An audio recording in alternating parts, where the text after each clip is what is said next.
अच्छा, अगर मैं ये कहूँ कि मैंने बस दरवाजे का जिक्र किया अपनी वॉक में, और मैं लोगों को कभी लेकर नहीं आया। ये 10वीं सालगिरह है आज दिल्ली कारवां की।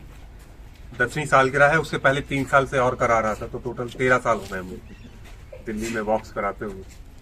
पर ये पहली मर्तबा ऐसा हुआ कि इस जगह का जिक्र करते करते हम कभी लेकर नहीं आए, और आज यहाँ आना मैसर हुआ।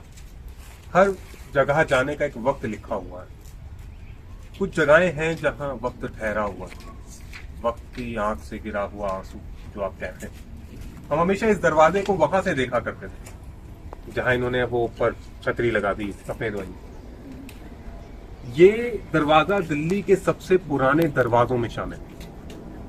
इसका नाम है चौमुखी दरवाजा। आप इसको देखकर इसको समझ गए कि इसे चौमुखी क्यों कहते हैं।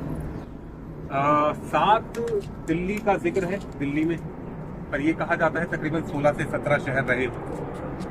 दरवाजों का जिक्र है बहुत सारे। अब ये जो किला है इसके आसपास, अभी हम ब्रिटिश लोगों की बात कर रहे हैं। अभी आप वापस जाएं राजपूत काल, और राजपूत काल के बाद जो फौरन शुरू होने वाला तुर्की काल जो हिंदुस्तान, तो उस जमाने में जो दरवाजे थे, जैसे एक दरवाजा है आपका हौज रानी दरवाजा, एक लोकेशन है हौज रानी, तो वहां आपका हौज रानी दरवाजा था। एक था बदायूं दरवाजा। बदायूं उस जमाने में सबसे फला फूला सूबा था, और उस दरवाजे के बाहर जो है एक कपड़ों की मंडी लगती थी सुल्तान अलाउद्दीन खिलजी के जमाने में। फिर आपका आता है वजलसा दरवाजा, बगदादी दरवाजा, फतेह दरवाजा, बरखा दरवाजा, मुइज्जी दरवाजा, और ना जाने कितने दरवाजे। तो अगर आप इस शहर को जो महरौली है, इसे अगर आप तसव्वुर करें तो ये ऐसा है कि एक पहाड़ी है अरावली, और उस पे दूर दूर तक जो है एक दूसरे की बाहों में बाहें डालती हुई दीवारें।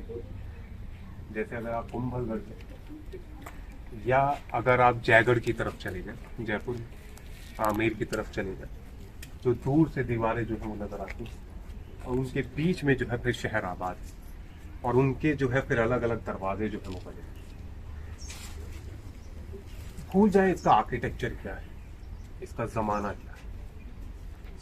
अब आप इसको छुएं, इसको हल्के से, और इस चीज सोचें कि इसके बीच में से हम किसी भी अपनी जिंदगी में बहुत सारे मरहलों से गुजर रहे हैं। I'm sure, मतलब कोई ऐसी कमी नहीं है किसी दर्द की दुकान लिए हुए, मुस्कान का मुखौटा चेहरे पर लिए। पर पता है क्या, कोई भी वक्त होता है वो गुजर जाता है।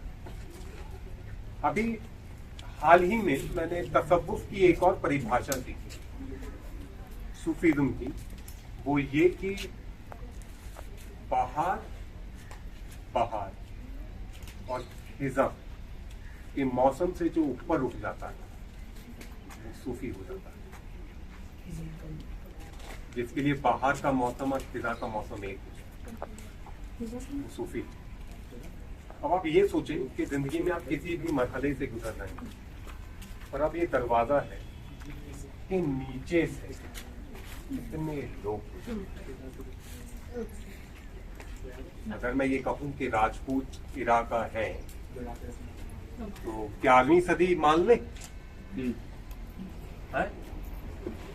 11वीं सदी हो, 12वीं सदी हो, 13वीं सदी हो गई, 14वीं सदी हो, 15वीं सदी, 16वीं सदी तक, या 17वीं सदी भी मान लो। इस पूरे वक्फे में कैसे कैसे लोग चारों दिशाओं से इसमें से होकर,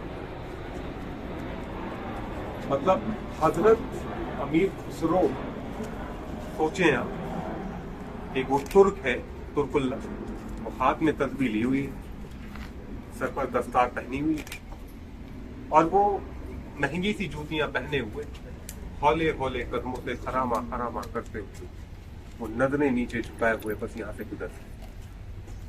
तो इसके साथ में एक घुड़सवार है जो सिपाही जो मुहिम पर जा रहा है, अपनी महबूबा से आखिरी बार मिलकर आया है और फिर उसके बाद वो उसका चेहरा देखेगा नहीं देखेगा, क्योंकि आखिरी बार देखना बहुत जरूरी हो जाता है।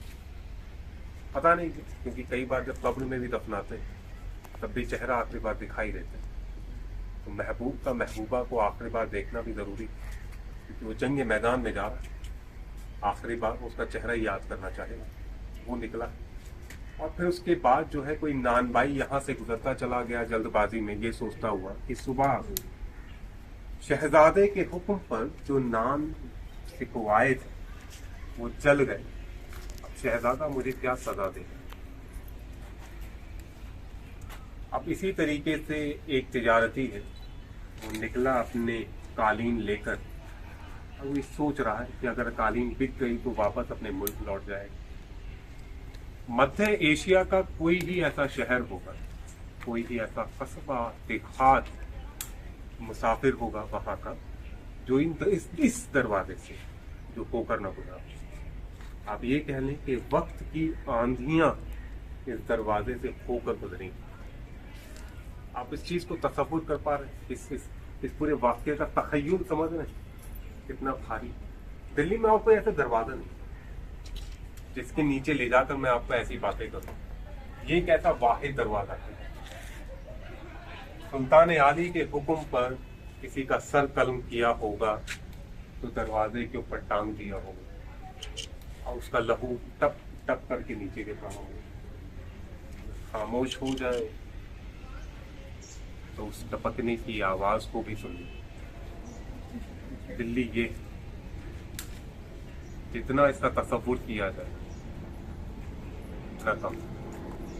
एक बार जान लिया तो अपने आप फकीरी आपके अंदर आ जाए, क्योंकि दिल्ली वो शहर है जिसे इतिहासकारों ने किताबों में देवी कहा है। दिल्ली देवी, और मैं दिल्ली को एक बुजुर्ग महिला मानता, क्योंकि मर्द और औरत के बीच में सिर्फ एक औरत है जिसको खुदा ने सब्र अता किया।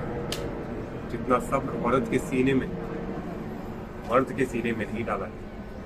मर्द इतना जल्दबाज और इतनी देर से सोचने वाला शख्स है कि उसे 5 या 10 साल बाद समझ में आता है जब उसे कोई खत मिलता है अधूरा लिखा हुआ कि हाँ उसे उस शख्स से मोहब्बत है, और फिर वो आगे जाके दीवाना होगा।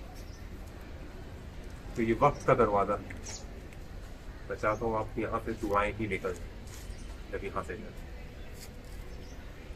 चल क्या पत्थर अरे वो इसको रिपेयर वगैरह किया, जो पत्थर मिल गया होगा नीचे तो उसको चिपका दिया वहां पे। तो अच्छा अभी एक काम करते हैं, अभी हम एक जगह चलते हैं और थोड़ा आप लोग मुंह मीठा करके जाइए, ठीक है? क्या कहते हैं आप लोग? जरूर। रास्ता रास्ता हाँ, अब यहाँ देखे ना किले की दीवारें और दरवाजे क्या होते थे कि सुबह पहुंच सकते ही दरवाजे खोल दिए जाते थे और सूर्यास्त होते ही उनको बंद कर दिया जाता था। और बंद भी ऐसे किया जाता था कि अगर कोई व्यापारी है और वो भागता हुआ वहां से यहाँ आया और यहाँ जो सेकंड की सुई इधर गई या सेकंड वाली जो रेत है वो खत्म हुई तो फौरन मेरे विडू पर दरवाजा बंद कर दिया, वो अंदर नहीं आते। फिर वो बाहर सराय में रुके और ये सराय हैं उसमें होते हैं भटियारे। तो भटियारा नाम ये भटियारे जो होते हैं सराय में खाना पकाते, मुसाफिरों की देखभाल करने वालों को भटियारा कहते हैं। वाहिद का मीनिंग एक बस एक तो वाहियात बर्बाद। जैसे मैं बड़ा वाहियात मैं एग्जाम्पल दे उदाहरण दिया, but I love it when you ask. पता है क्योंकि लोग मुझसे ना घर जाके पूछते हैं वो सब ठीक था पर तसव्वुर के क्या मायने हैं। तो बेहतर है कि अब यहीं पूछ लें क्योंकि मेरी भी उर्दू बड़ी बर्बाद है। तो वाहियात है हाँ। पंजाब में बहुत वाहियात हम लोग भी काफी। अरे सुल्तान रजिया से जो लोग बहुत कनेक्ट करके रखते हैं अपने आप को, आप सोचते हैं इस दरवाजे के नीचे से सुल्तान आली निकली है, घोड़े पर बैठी हुई है, वहां से चली आ रही। एकदम नाक की सीख हरामत, और उनके साथ हबशने और तुर्तने हैं, तलवार नंगी लिए हुए हैं, और उनकी आंखें ऐसे चल रही हैं, और गुलाम जो है वो खड़े हुए। इसकी सीन को पता मैं कैसे तस्वुर करता हूँ, ये मेरे बचपन का सीन है। आप लोगों ने अजूबा मूवी देखी है? डॉल्फिन वाली पता नहीं अजूबा मूवी कैसे बर्बाद मूवी में शुमार है, क्लासिक मूवी। क्लासिक। जैसे प्रोफेसर परिमल त्रिपाठी हमारे मशहूर हैं, जिन्होंने हमें बताया है कि गेंदे का फूल सिर्फ एक गेंदा नहीं, वो गेंदे का फूल गुलदस्ता है बहुत सारे फूलों का। उसी तरीके से अजूबा मूवी हमें बताती है कि माटी का जो गुड्डा होता है वो राजकुमारी से मोहब्बत कर सकता है, और उनकी मोहब्बत जो है वो मुकम्मल हो सकती है, बशर्ते ये कि आपको एक ऐसा पानी पीना पड़ेगा जो आपको लंबा भी करते और आपको छोटा भी करते। उस जमाने में वो मूवी बनी थी और बड़ी अमेजिंग थी। तो उसमें वो शशि कपूर है, ऋषि कपूर जो है वो आते हैं ना, और वो राजकुमारी साहिबा जो है वो आती हैं और सबको हुक्म दे दिया जाता है कि आंखें नीचे रखो, और वो जो है वो एक मटके में छुप जाते हैं और फिर निकल कर आते हैं। कुछ ऐसी थी दिल्ली, सच में ऐसी थी, ऐसी ही गलियां, ऐसे ही चौबारे, ऐसे ही बैल्कनियां, सब कुछ। कहीं कोई तरबूजे बेच रहा है, कहीं कोई अनार बेच रहा है, कहीं मेवे बेच रहा है,